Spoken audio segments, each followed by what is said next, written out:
Ce balado est une présentation de la Fabrique culturelle de Télé-Québec en collaboration avec Transistor Média.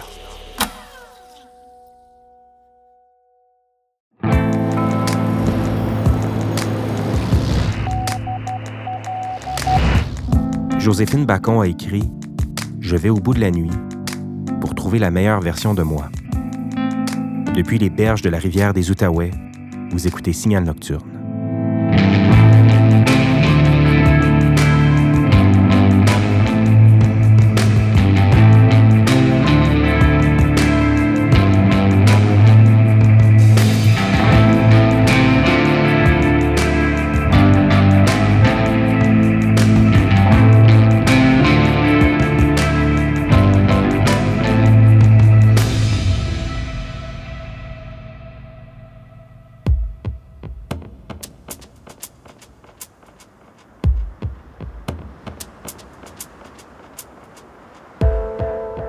Ce soir, c'est le début d'une saison nouvelle.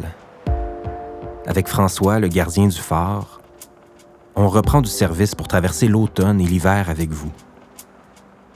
On ouvre grand les portes du studio pour des nuits blanches avec des poètes, dramaturges, autrices, scénaristes, musiciens, réalisatrices, des discussions et des lectures dans le halo rouge de cette ampoule qui m'indique en ce moment qu'on est en onde. Et j'espère, secrètement, qu'elle ne s'éteindra jamais. Pour bien commencer ce grand périple, on entre dans l'univers de l'écrivaine, poétesse, traductrice et actrice autochtone Natacha Canapé-Fontaine. Natacha passe une nuit avec nous pour parler de son écriture et de son engagement qui prennent plusieurs formes depuis son premier recueil de poésie « N'entre pas dans mon âme avec tes chaussures ». Écoutons tout d'abord la comédienne Camille Paris-Poirier nous lire un extrait de ce recueil paru en 2012 chez Mémoire d'Encrier.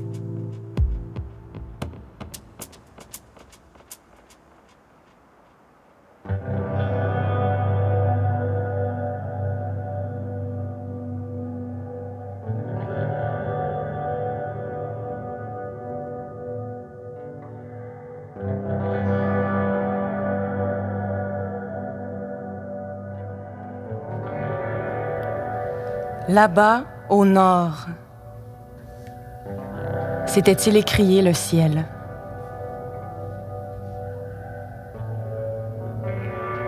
Les feuilles volent seules avant de mourir. Un feu, brûlant de l'intérieur. Et je me mets à rire. Te faire sourire à l'intérieur.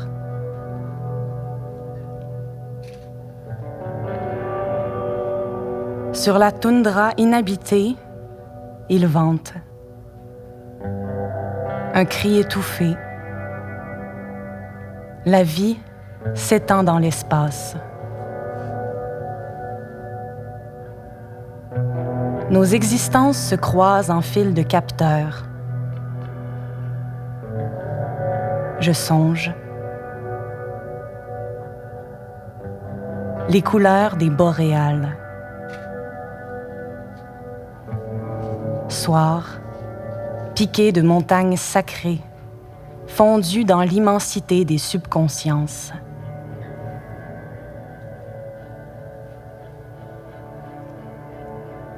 Tes doigts sur ma peau, mes cheveux, perlés de nacre. Pour toi, faire entendre une folie bergère.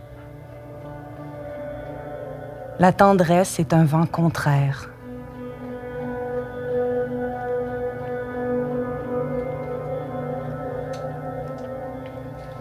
La lune bifurque. Elle a changé le sud de place. Elle veut veiller le nord. Ni d'est, ni d'ouest.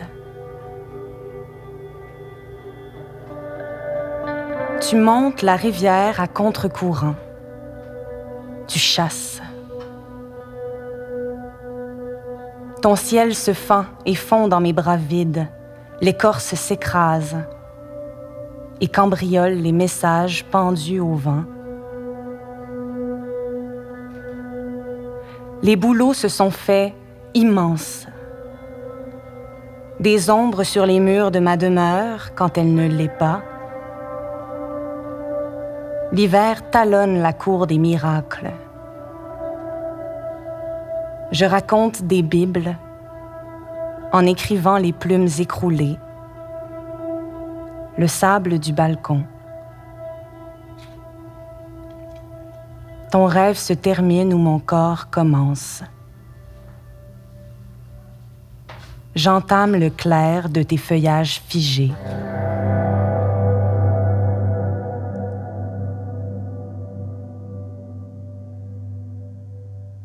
Quoi, Natacha Canapé-Fontaine, comment ça va? Oui, ça va bien. Ça te fait quoi d'entendre des textes qui ont été écrits et publiés il y a presque 10 ans? Mais au début, je me suis demandé si c'était vraiment à moi. J'étais comme, j'ai pas écrit ça.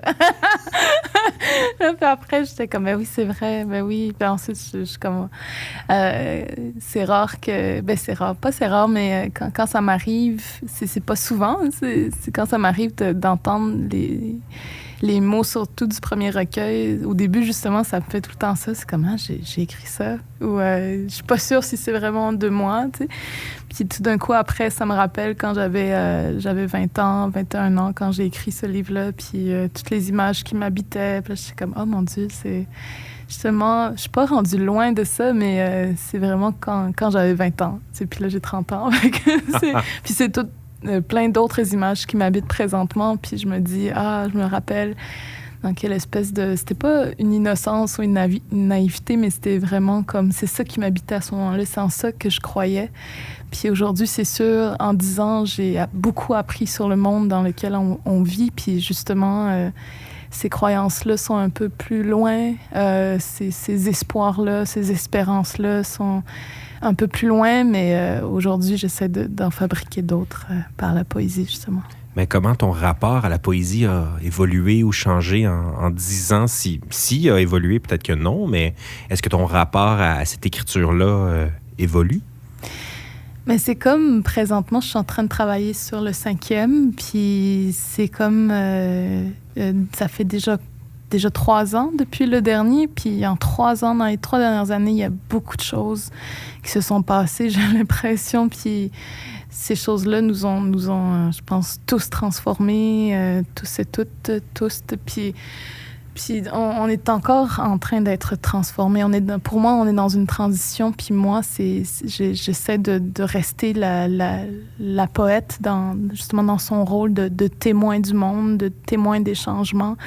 Puis justement, dans la poésie sur laquelle je travaille, c'était avant la pandémie, c'était déjà une poésie de solitude, de retour dans le territoire.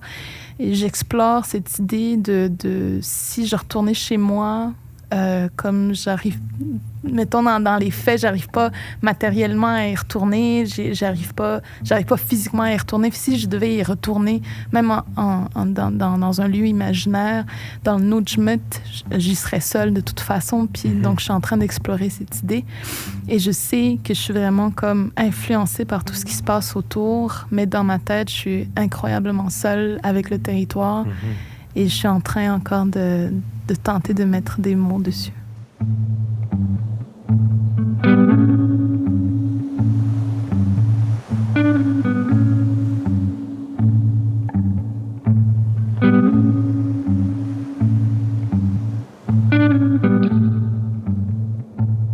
En 2016, Natacha Canapé-Fontaine a coécrit « Quoi, je te salue, conversation sur le racisme », un échange avec le romancier et reporter Denis Ellis Béchard.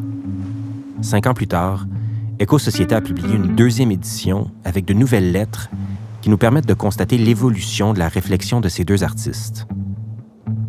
Natacha a noté un certain changement dans le rapport entre autochtones et allochtones depuis 2016.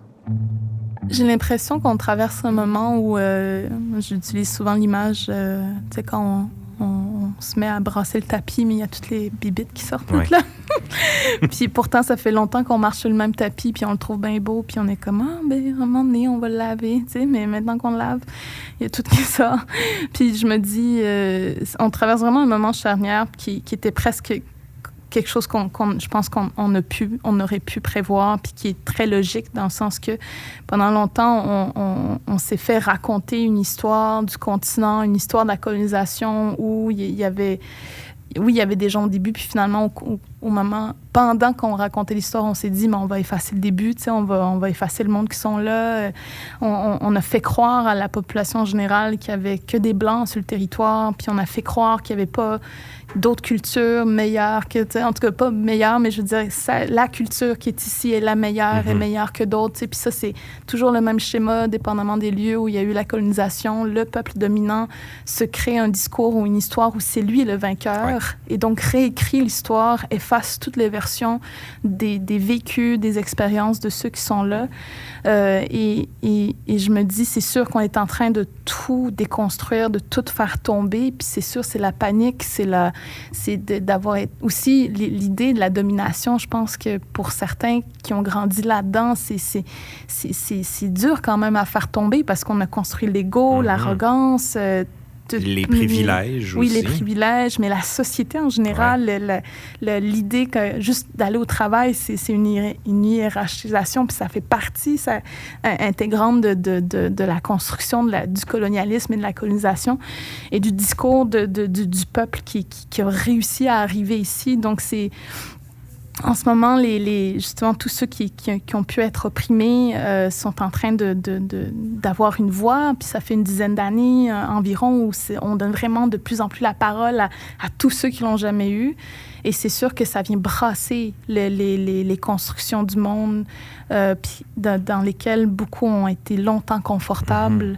Et donc, tout ce qui vient avec ça, c'est justement quand l'ego tombe, il y a toutes les réactions possibles qui se peuvent, mais ce sont que des mécanismes très humains.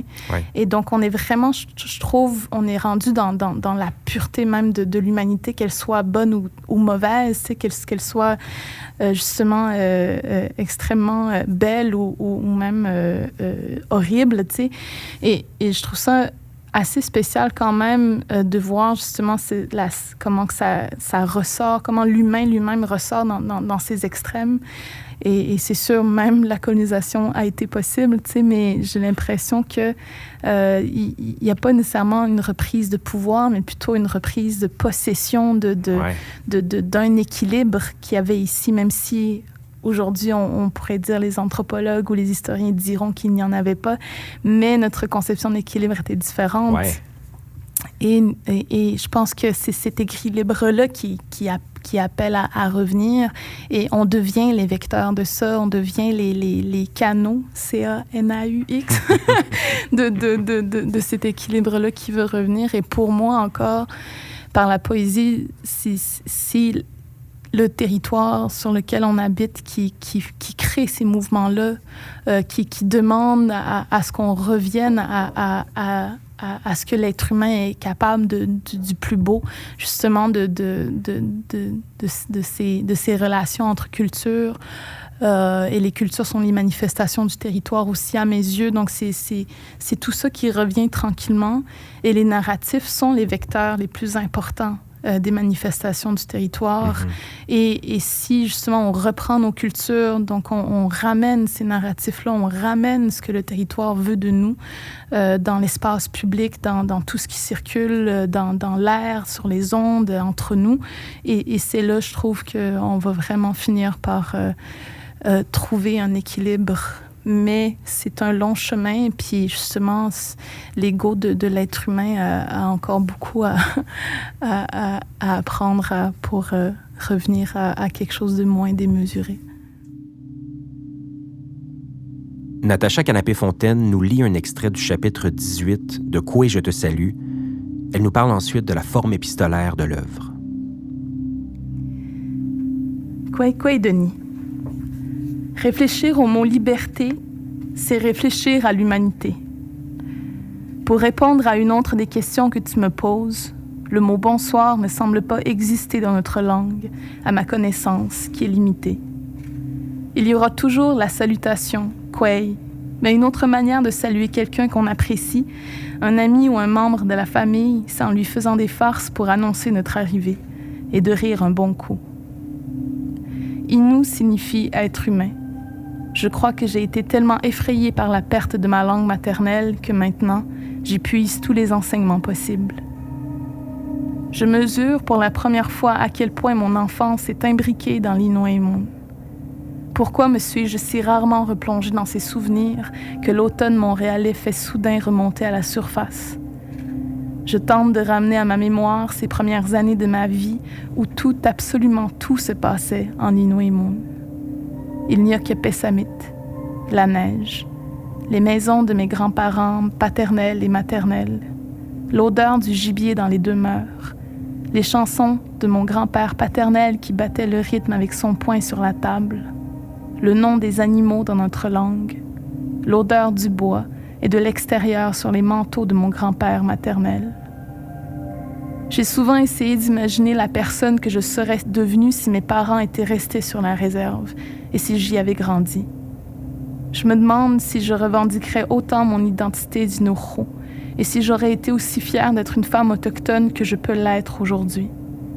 Ces dernières années, j'ai lu dans les médias sociaux que de jeunes autochtones prenaient conscience de ces différences de niveau d'affirmation identitaire. J'ai aussi eu plusieurs conversations sur le sujet avec d'autres personnes de ma génération durant mes séjours sur la communauté. Là-bas, chez soi, on ne ressent pas le besoin d'affirmer haut et fort que nous sommes Inuits pour la simple raison que nous sommes déjà entourés d'Inuits. À l'extérieur de la réserve, c'est là que les choses changent. Nous nous retrouvons devant l'adversité. Nous sommes confrontés à l'autre, un autre qui est en position de domination, qui est partout autour.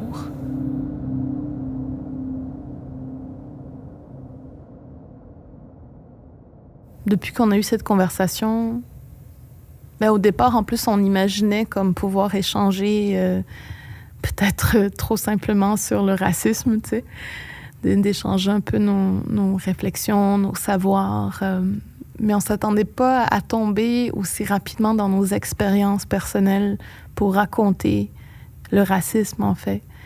Et on s'est rendu compte, finalement, que on veut bien théoriser sur le racisme ou la discrimination, puis aller chercher les chiffres puis les statistiques. Mais en fait, le racisme, quand on en parle, surtout pour ceux qui le vivent, justement, c'est une expérience qui est intrinsèque à leur quotidien, à notre quotidien. Puis pour moi, je vois encore trop tout ce qui est rattaché justement au colonialisme. Puis il y a aussi le néocolonialisme qui habite sans qu'on le sache toutes les structures, puis toutes les structures de pouvoir, je veux dire, puis qui font des choses dont on n'entend jamais parler, puis peut-être dont on ne saura jamais quelque chose, tu sais. Et donc, en arrière du décor, il y a tout ce qui se passe qui fait en sorte que justement encore, il y a une majorité qui bénéficie des rapports de force entre ceux qui ont la bonne couleur de peau et ceux qui n'ont pas la bonne. Et dans cette conversation-là, justement par rapport à maintenant tout ce que je sais, tu sais, je relis ça et je me dis, mon Dieu, j'ai écrit ça alors que je ne savais pas encore grand-chose, entre guillemets. Pourtant, j'en savais un peu dans le sens que j'avais mon expérience justement du racisme puis tout ce que je pouvais observer dans les milieux dans lesquels j'évoluais puis tout ce qui a forgé ma vie, finalement, mon adolescence en étant quelqu'un qui a grandi en ville, surtout dans une côte nord des années 90-2000 où il y avait encore qu'une dualité, en fait, les Inuits et les Québécois. Les Indiens puis les Blancs, tu sais, et j'ai été forgée par ça. Et en plus, sans savoir, c'était tout ce qui était post la crise d'Oka, tu sais, en 90-2000, on était encore dans les effets de ça. Et quand j'arrive à comprendre les effets, puis comment est-ce que moi, dans les années fin 2000-2010, j'évolue dans un monde où quand j'arrive à l'école, je dis que je suis Inou, puis on sait même pas qu'est-ce que ça veut dire. Puis moi-même, je sais pas encore exactement qu'est-ce que ça veut dire. Tu sais, il y a comme une amnésie qu'on nous a donnée, où Ou est-ce que c'est peut-être une amnésie qui est traumatique, tu sais, qui est une réponse traumatique à la crise au cas? Je sais pas, tu sais, je pense qu'il y aurait tellement de choses à aller rechercher là-dedans, mais je me dis, c'est sûr, ça forge encore, même aujourd'hui, ma façon d'être et ma façon de réfléchir, même dans un monde où vraiment, je pense, beaucoup de choses commencent à s'ouvrir, tu sais. Et c'est drôle, comme des fois encore, je me dis, est-ce que dans mes réactions, je suis encore, justement, en réponse traumatique à tout ce que j'ai vécu, puis que j'amène ça avec moi? À quel point est-ce que je transporte mes traumatismes avec moi et que je risque peut-être de les transmettre à d'autres? Tu sais, mais je m'éloigne. Là, mais... Non, mais c'est super intéressant. Je me demande, est-ce que c'est par survivance que tu le fais? Je pense que oui. Je pense que j'ai passé une grande partie de ma vie rien qu'à survivre, puis à faire ce que je faisais par survivance. Puis en ce moment, justement, je suis dans cette réflexion-là. Tu sais, comment est-ce que j'arrive à un moment de ma vie où je ne suis plus en survie, puis je suis vraiment rendue dans un certain équilibre où je ne suis plus dans ces dynamiques-là. Et pourtant, le trauma colonial et le trauma intergénérationnel qui vient des pensionnats, il est toujours en arrière-plan. Et donc, moi, j'apprends en ce moment à mettre des mots dessus puis pouvoir raconter cette expérience-là parce que je pense que pour beaucoup, on est dans la survie simplement parce que ces traumas-là sont juste derrière nous puis on veut faire comme s'ils n'étaient pas là. On élabore des stratégies d'adaptation, comme on appelle en psychologie, pour faire un moment donné comme si ça n'existait pas. Il y a aussi la génération de nos parents qui sont les enfants des survivants des pensionnats qui veulent vraiment mettre encore ça derrière. Et pourtant, si nous, on ne sait pas que ça vient des pensionnats, on ne peut pas avancer, je pense, parce que sinon, on fait juste comme être en déni, peut-être, et ne jamais savoir comment prendre soin de soi. Puis être justement dans le self-care, puis justement comment enseigner ça à nos enfants qui, eux, seront ceux qui vont porter encore la trace des pensionnats. Mais peut-être si on ne fait rien, puis si on ne dit rien, ne sauront pas dans leur façon d'être qu'est-ce qui vient de ça, tu sais.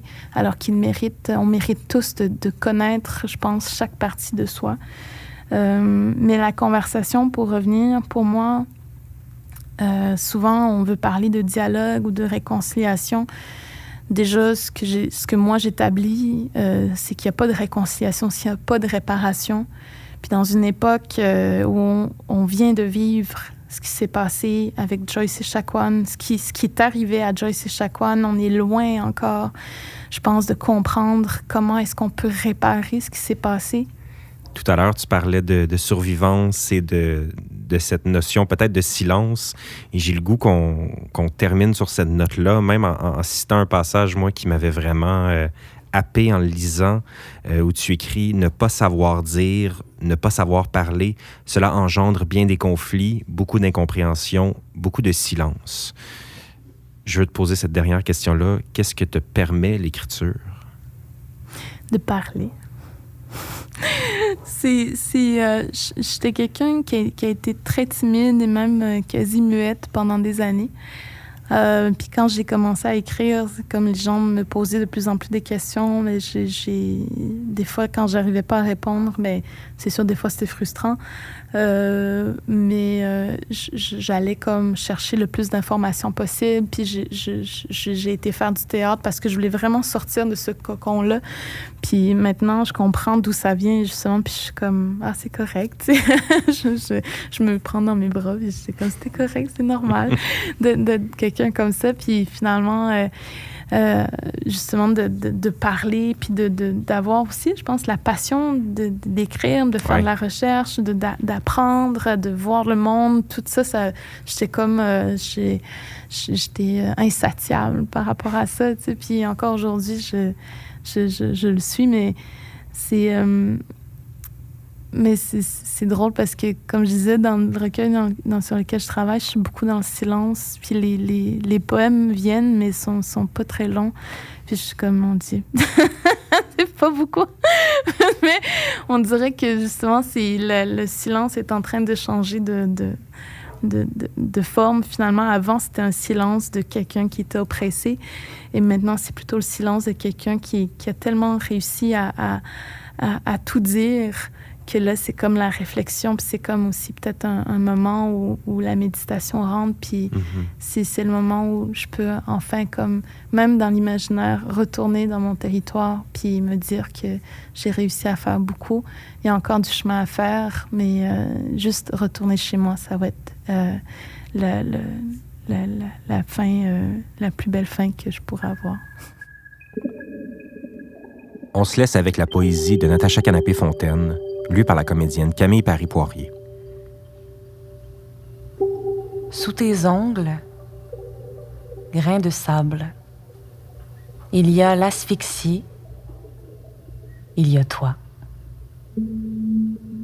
Les animaux traversent les océans à la nage. Territoire occupé, utopie liquide. Je jette mes pieds à la vague qui les dévore.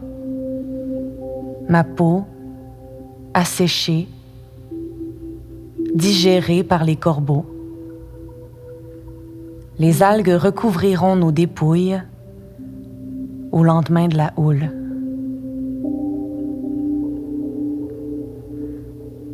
La plus lente respiration, étendue, flotte sur les vagues sinueuses, épouse le large.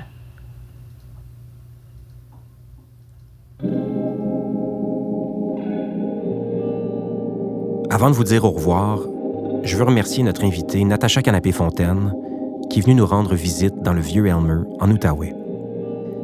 Je tiens également à remercier toute l'équipe de Signal Nocturne, pour Télé-Québec, la coordonnatrice Nadine Deschamps, la technicienne de production Erika Coutu-Lamarche, l'édimestre Sophie Richard, la chef de contenu Ariane Graton-Jacob et la directrice de la Fabrique culturelle et des partenariats, Jeanne Dompierre. À Transistor Média, François Larivière au montage, mixage, à l'habillage sonore et musical, Steven Boivin à la musique originale, Sophie Gemme à la recherche, Claire Thévenin, chargée de production, Louis-Philippe Roy aux communications et Stéphanie Lorrain à la production exécutive. Abonnez-vous dès maintenant à Signal Nocturne dans l'application de balado de votre choix ou écoutez-nous sur lafabriqueculturelle.tv. On vous propose un nouvel épisode chaque vendredi soir. Je m'appelle Julien Morissette. Bonne nuit.